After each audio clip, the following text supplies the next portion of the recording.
What if standing up for what's right nearly cost you your life? At 40 years old, Teresa Carter had spent her whole life teaching her son Marcus the values of courage, kindness, and community. But on that searing July afternoon, as she held his trembling hand and stared down a group of smirking firefighters, she realized the rules were never the same for people who looked like them. The blaze had already torn through half their street by the time emergency crews arrived, but it wasn't the fire that left scars on Teresa and Marcus. It was the cold blast of the fire hose deliberately aimed at them by two white firefighters, Kyle and Brent, after Teresa dared to ask, "Why did it take you so long to come?" Their answer, laughter, cruel, cutting, and then the hose. "Ha ha, you ain't dead, are you?" Brent had sneered. "Looks like you're just fine, like the rest of the rats around here." Marcus cried out as the icy water stung his burns. Teresa's blood boiled, but before she could speak again, another firefighter stepped in. He was younger, quieter. Nathan Wells, 23, white, and clearly troubled by what he saw. He told them to stop, he tried to leave, but the damage was already done. And later, when two of Nathan's colleagues, those same cruel men, turned up dead under suspicious circumstances, people began whispering. The community started talking. And Nathan, he started looking over his shoulder. He tried to speak up at the station, he tried to do the right thing. But when a mysterious stranger saved his life during a morning run, then invited him into a secret protection group, Nathan found himself spiraling into a dark world of fear, lies, and manipulation. A group that claimed to shield decent people from what they called the threat. Until one day, that group asked Nathan to do something unspeakable. And that's where this story truly begins. Because in the end, the most terrifying fires aren't always the ones you see burning. Sometimes it's the hatred passed from one hand to another, the kind that almost cost Nathan his soul. So ask yourself, would you still do the right thing if no one stood behind you and the only way out was through the flames? Some people think racism is a thing of the past. Teresa Carter knew better. The skin on her arms still burned, not from fire, but from the sting of cold water blasted at close range. Her 15-year-old son Marcus had barely spoken since it happened. He just sat on the couch, clutching the blanket, watching the TV flicker without seeing anything. That blank stare cut deeper than any insult. She had filed a report, of course. She had stood in front of the city clerk's desk, trembling but proud, retelling the story of how two white firefighters, Kyle McDaniel and Brent Sorensen, laughed as they hosed her and Marcus down like animals. She even had a neighbor's phone video. But days passed. Then a week. No word. No apology. No suspension. Nothing. And then the threat started. Began with a note slid under her door. Could have kept your mouth shut.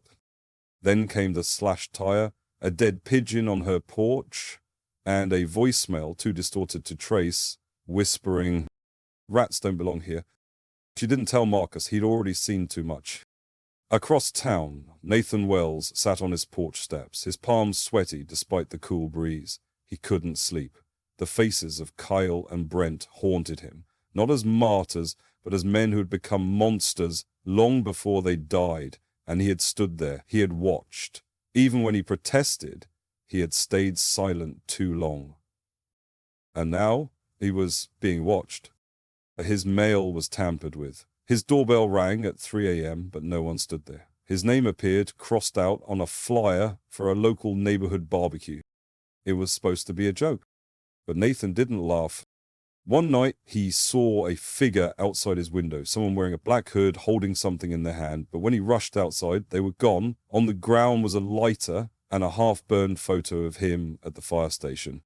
That was when he knew. He wasn't caught in the middle of some cruel prank. He was a target now, seen as a traitor to his own. He thought of Teresa, of Marcus, of what they had endured. He drove past their house just to check in, though he didn't have the courage to knock. That's when he saw the back window smash. A shadow slipped around the side of the house. Nathan didn't think. He jumped from his truck, heart pounding, and shouted, "Hey!" The figure bolted. Nathan chased through the alley, hurdling trash bins, weaving past clotheslines. Just when he lost sight of the figure, a second figure stepped out behind him. Flash of light, the sound of metal, and then darkness. He woke up in the hospital, bandaged head, dislocated shoulder. "Who did this?" the nurse asked. Nathan's voice cracked. I don't know, but it wasn't just a break-in. Later, Marcus visited him. Teresa had refused at first. She was still angry, still afraid. But Marcus wanted to see the man who had tried to protect them. Nathan couldn't stop staring at him. "I'm so sorry, kid," he whispered. Marcus, quiet as ever, nodded, and then said softly, "Are you going to keep fighting, or are you done?" That single question pierced through every excuse Nathan had told himself. Because if a 15-year-old boy who had been humiliated and burned could still believe in justice, then what right did a grown man have to walk away? And then it came, the knock. An envelope slid under the hospital door, no return address, just one word on the front. Inside was a photo, grainy and black and white. It showed a warehouse, a chair, ropes, and Marcus. Alive, but not for long. Nathan stared at the photo, then up at the window, where the sky outside had turned a deep orange. Somewhere, far off, a siren wailed. The fire hadn't started yet, but Nathan could feel it coming in his gut, in his bones, like a storm creeping up behind your shoulder before the clouds ever roll in. The envelope had shaken him, not just because of the photo of Marcus tied to a chair in some dingy warehouse, but because the image wasn't a threat. It was a message, and Nathan knew exactly who had sent it. One, the man who dragged him out of the lake a week ago, claiming to be some kind of guardian angel. He had offered Nathan protection from an unseen enemy. A brotherhood of like-minded Americans, he'd said. Men who knew what it meant to feel betrayed, who wanted to restore order. Nathan had believed him. Just for a moment. When fear wraps around your heart like barbed wire, even a lie dressed as salvation feels like truth. But now he knew better. He called the number Juan had scribbled on a crumpled business card that day. It rang once. "You saw the photo?" Juan's voice was low, calm, almost gentle, like they were old friends. "What do you want?" Nathan asked, trying to keep his voice steady. Juan's reply was quiet but firm. "We don't need words. You already know. You're either with us or you're with them." Nathan hung up. He knew what this was. It wasn't about protection, it was about control. And Marcus? Just a pawn in a game designed to break him. That night, Nathan left the hospital against doctor's orders, ripped out the IVs, took a taxi across town, straight to the address he'd memorized from the photo. The warehouse set at the edge of the city, half swallowed by weeds and shadow. Nathan crept inside, silent, breath tight. And there he was, Marcus. Eyes wide, arms bruised, tied to a wooden chair under a single flickering light, a gasoline can nearby. But Nathan wasn't alone. One stepped out from the darkness, slow, deliberate, holding a lighter in one hand. His eyes burned, not with rage, but belief, a kind of fanatic calm. "You disappoint me," one said. "You were supposed to lead the next wave, be the example." Nathan took a step forward. "This kid hasn't hurt anyone." Pon's mouth curled. "His mother did. She made us look weak. She made you doubt." Nathan reached for Marcus. One raised the lighter. "Take one more step and he burns." Nathan froze. Then something unexpected happened. There's a noise outside. Sirens. Blue and red lights flashed through the cracked windows. Juan's smile faltered. "You called them?" Nathan didn't answer. He just lunged. The lighter dropped. The gasoline caught fire. The flames erupted. But Nathan had already untied Marcus. He threw his body over the boys, shielding him as the fire roared to life. They crashed through a side door, choking on smoke, tumbling into the gravel. Police swarmed in. Fire trucks screamed to a halt. A medic reached for Marcus. Another grabbed Nathan's arm. Behind them, the warehouse collapsed into flame. But one wasn't among the rescued. He had vanished. Or so they thought. 2 days later, a video appeared online. Grainy footage, Juan standing in front of an American flag, eyes dead, voice calm. "We will not be silenced," he said. "The traitor who walked among us will burn with the rest." Then a list of names: firefighters, teachers, activists. Nathan's name was at the top. The community panicked. Teresa was moved to a safe house. Marcus too. Nathan was put under protection. But the damage was done. The fear had spread. And yet something else spread too. Courage. Other firefighters began to speak out. Women came forward. A retired pastor from across town told the news, "This is the same hate we saw 60 years ago, just wearing a different coat." And in the center of it all, Nathan stood, with bandaged hands, giving an interview. "I was wrong," he said. "Hate doesn't always scream. Sometimes it whispers, pretends to rescue you, but the moment it asks you to hurt someone else, that's when you know." The interviewer asked him, "What would you say to other people afraid to speak out?" Nathan looked at the camera, not angry, not afraid, just tired and clear. "I'd say the fire's already started. The only question is, will you add fuel or put it out?" That sentence echoed in Evan's mind for days, through every headline, every court appearance, and every sleepless night in a cell lit by flickering overhead lights and the weight of shame. He had wanted to do the right thing. He had tried. But intentions didn't erase consequences. And now, Evan Blake, once a proud rookie firefighter, was labeled an accomplice to a hate group, facing a prison sentence that would follow him for the rest of his life. The courtroom was packed the day of his sentencing, not with angry mobs or reporters, but with silence. And in the back row, just behind the glass partition, sat Teresa Carter and her son, Marcus. She held his hand, burn scars still visible on their skin. They didn't shout, they didn't glare, they just watched. And that broke Evan more than anything else. When it was his turn to speak, the judge asked if he had anything to say. His lawyer nudged him. Evan stood slowly, hands shaking, suit wrinkled from days of pacing in a holding cell. "I don't expect forgiveness," he began. "I wouldn't give it to me either. But I do want to say something to this court, and to Teresa and Marcus." And he paused, took a breath. When you grow up surrounded by quiet prejudice, you don't always notice it. It becomes like wallpaper. There, but easy to ignore. I thought I was one of the good guys. I thought standing back and not joining in made me innocent. His voice wavered. But silence is its own kind of violence, and mind, it nearly costs a child his life. There were no gasps, no outbursts, just that same quiet, and it felt heavier than any punishment. Evan was sentenced to 2 years in federal custody with the possibility of parole. Juan, the ringleader, would never walk free again. But this story didn't end in the courtroom, because sometimes the real sentence comes after the gavel falls. When Evan walked out of prison 27 months later, he didn't expect a parade. He didn't even expect peace. He just hoped to do something, anything, that mattered. He took a job cleaning equipment at a fire station 2 towns over. No badge, no uniform, just mops and hoses and quiet repentance. He didn't speak much. He worked. He listened. The word spread. And one day, as the sun dipped below the horizon and the scent of smoke from a nearby barbecue hung in the air, a familiar voice called from behind him. "You got a minute?" He turned. It was Teresina, older, wiser, still strong. And beside her, Marcus, now taller than ever remembered, voice deeper, shoulders broad from football or time. "I heard you're out here now," she said, "keeping things running behind the scenes." Evan nodded, "Trying to stay out of the way." Marcus stepped forward. "I don't need you to apologize again," the boy said, "but I do want to know if you're still trying to put fires out or if you've given up." It wasn't said with anger, just curiosity.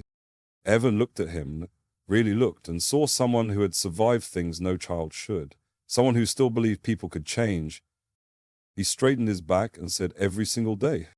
That night, Teresa invited him to a local town hall. They were hosting a discussion about racial justice and rebuilding trust between first responders and the community. She said they needed someone who had seen both sides of the line.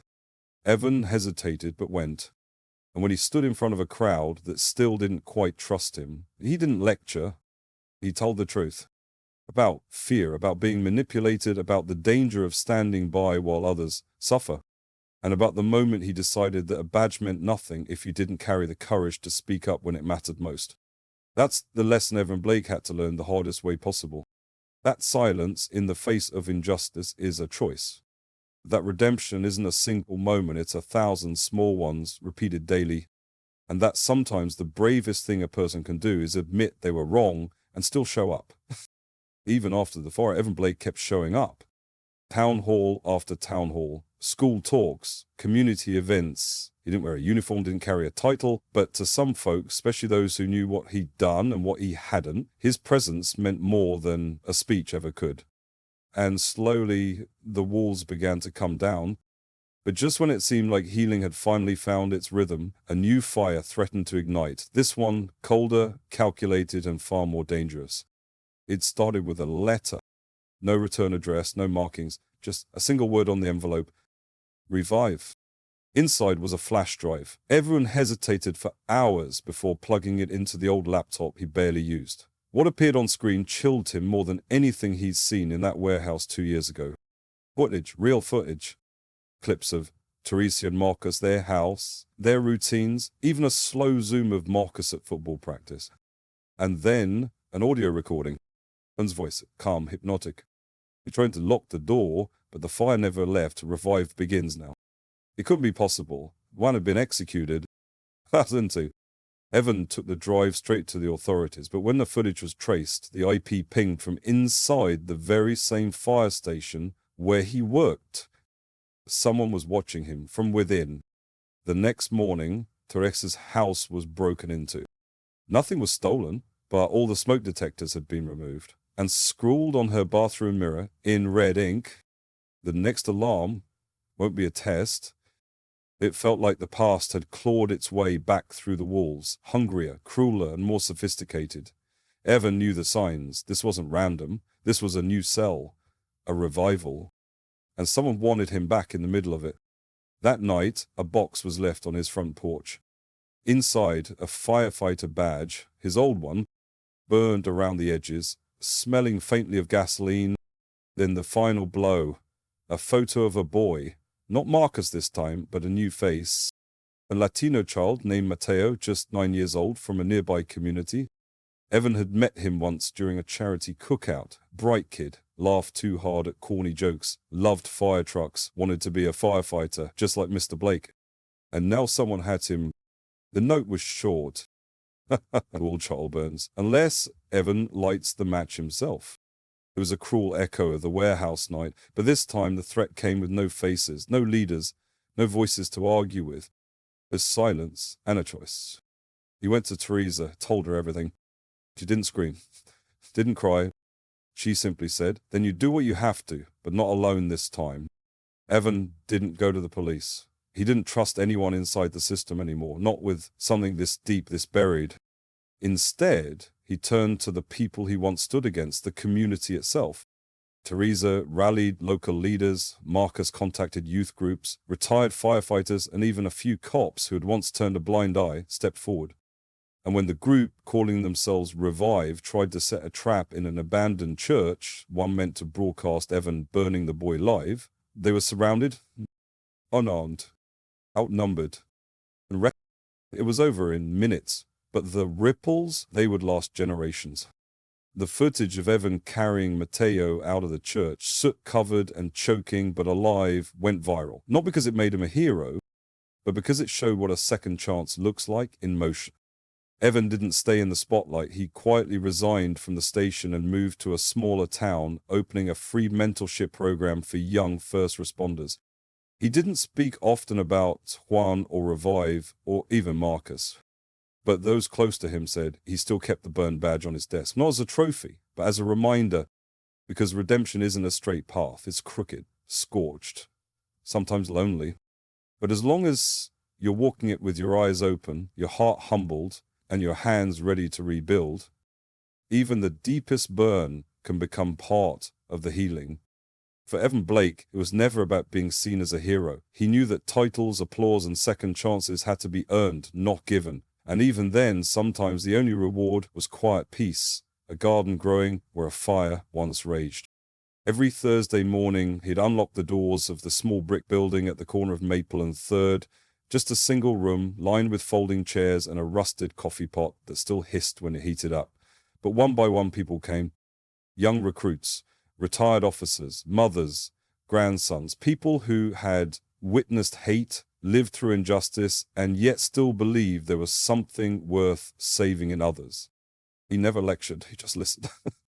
And when someone asked, "How do you know if you've really changed?" Evan would smile, glance at the photo of Marcus and Matteo now framed by the door, and say, "Because you'll be the first to stand in the way of the next fire." For Teresa, the wounds never fully faded, but neither did her strength. She now served on the city council, leading reforms in firefighter training, public accountability, and school outreach programs, not out of revenge, but out of a fierce, quiet love for the community that raised her. As for Marcus, he graduated with honors, got a scholarship, and on the night of his high school valedictorian speech, he pointed out into the crowd and said, "To the man who made a mistake but chose to make it right, thank you." Evan lowered his head, tears slipping past the edge of his smile. Because sometimes redemption doesn't come with fireworks. Sometimes it's a whisper of forgiveness in a world that once only shouted hate. If there's one thing we hope you take away from this story, it's this. We are all capable of lighting a match or putting one out. We can build walls of fear or bridges of understanding. And even when the world feels broken, it only takes one brave person to begin the repair. Let that person be you. Thank you for watching and spending this time with us. If this story moved you, taught you something, or reminded you that change is possible, please subscribe to our channel. Your support helps us share more stories that matter. Stories of courage, healing, and second chances. Until next time, be kind, stay strong, and never stop showing up.